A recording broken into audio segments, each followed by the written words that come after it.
Hey everybody, my name is Ivy. Welcome back. And this is going to be another video talking about my travels, just a recap of everything. I recently took my first trip abroad to Ireland, and I was able to do that through a scholarship that I got from High USA. They helped me get my passport, helped me book everything up. I had travel mentors named Alex and Candace, and they were so sweet and kind to me and helped me plan everything out. I ended up staying in 3 different hostels while I was there, which was pretty interesting. I got a good scope of the availabilities out there. And yeah, so we can talk about getting a passport first. So I will first of all highly recommend that if it's your first time getting a passport, make an appointment. Even if it's not your first time. If you're going to the post office for passport situations, make an appointment. Have all of your paperwork ready, have all of your required documents ready, have everything, all your ducks lined in a row. Because where I'm at, the post office is only open for a certain amount of time. The clerk that does passports is only open for a certain amount of time. So you want to make your appointment, you want to be accounted for, because some people were not prepared and they ended up having to wait. And if there wasn't any available time, then they were really having to wait. So that would be my thing. I got my picture taken at FedEx, and like I came out, I was dressed, I was ready. I had my earrings on, my face done, my eyebrows done, and I went up there. My picture was cute. I was showing everybody like, look at my passport. When I got my passport, I literally sent pictures to everybody. I was like, yeah, guess who's going abroad? Who can do it now? And me. I can go anywhere, period. It was really fun. It was really fun. Something that I love about traveling is that it forces me to get out in the world and interact with my environment. It's really key because if I don't have to, I'm really not leaving my comfort place, which is my room, my home. If there's no way for me to touch grass, that's 5 minutes, a 5 minute walk away, I'm less likely to do it. So, especially if it's cold outside, and my travels happened in December, it was brick. I otherwise would not have been outside, and it was really cool to put myself in a situation where I was out in a different type of climate that I'm used to wanting to be social in. I was dressed up, I was cute, walking around. So yes, that's something that I really love about traveling, is that it gets me out there engaging with my environment. I had to go out to eat. I had to go out to engage and find something to do. It was awesome. One of the best things that I did while I was out there, I went to the woods. I went to the Wicklow Mountains out in the Glendalough ruins, and I saw all the beautiful trees, and it wasn't actually naked out there. Some of the stuff was a little green on the Emerald Isle, okay? It was really cute. They don't have any like huge wildlife out there, like crazy violent wildlife. So, um, it was really chill, really quiet, and it was so beautiful. The sound of the water trickling, the lake going by, really cute. So that was my favorite part of being out there, because I went outside. It was really nice. Um, Something that I was nervous about was navigating around Ireland, because I was really silly. I did not download the map on my Google Maps. So I was lost. My first day, I was so lost. I couldn't go anywhere. And then I was tired. I was jet lagged or whatever, but I could not navigate or get around. And once I realized that I could download the map and like navigate from there, life became so much easier. But that was my biggest anxiety while I was out there. Everything else was super chill. The people were really nice. The food was mediocre. Some places had amazing food, but it was very hit or miss. And then I have dietary restrictions, so I had to I had to maneuver, but I got fed good. I did. When my family found out that I was out there in Ireland by myself, no travel group, just me and my trusty cell phone, they were flabbergasted. They were like, "What? What do you mean?" They could not imagine it. Period. It was cool as fuck. I only called like my mom and Candace every day. It was just perfect. If you've never traveled alone and you like to go off and do your own thing, do it.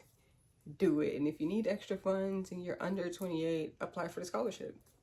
It's a youth travel scholarship. So, shameless plug in for something that benefited me so much. Before this trip, I'm not gonna lie, I wasn't very confident in my ability to go out into the world and just participate.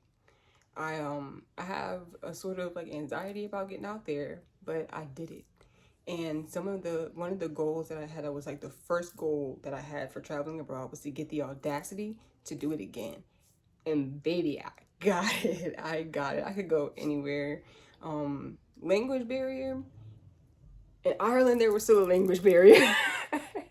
They don't talk about that when you go to another English speaking country. It's not the same English.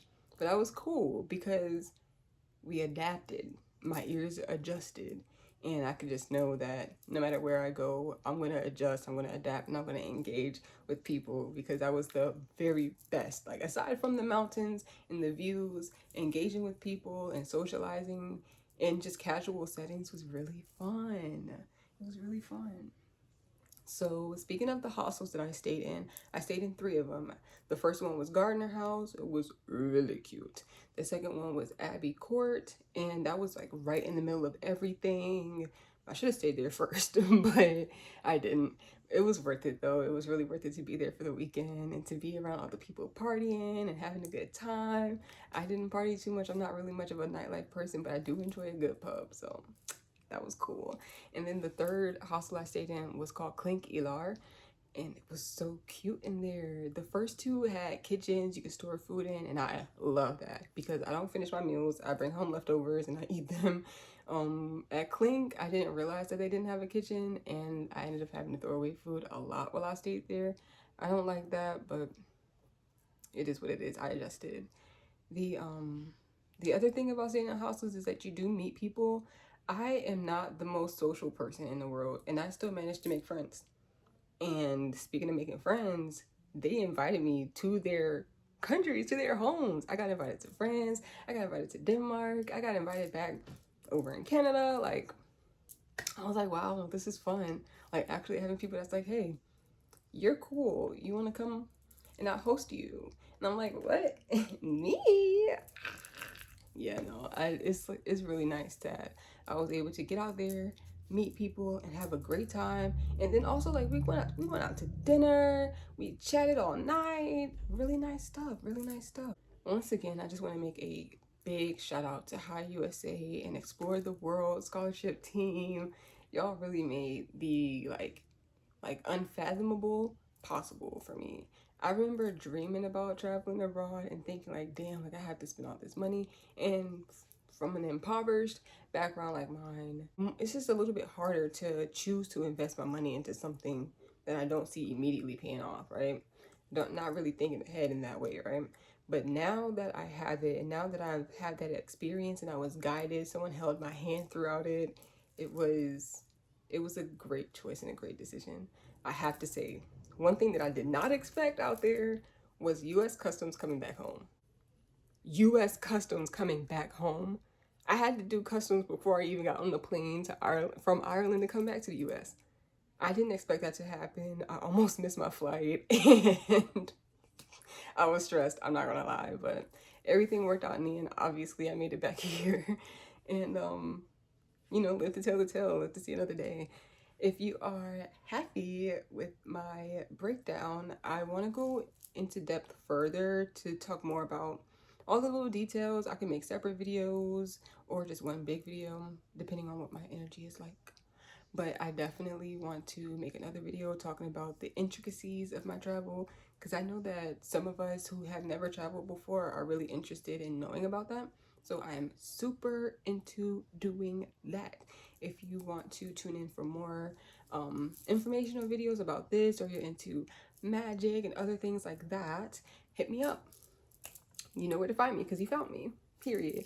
And I'm also going to be uploading this video to my other channels on Substack and YouTube, and that's where longer videos will be posted as well. So thank you for tuning in. Shout out to High USA again, and if you want to apply for the scholarship, I'm going to leave some of the information in the description. Toodles!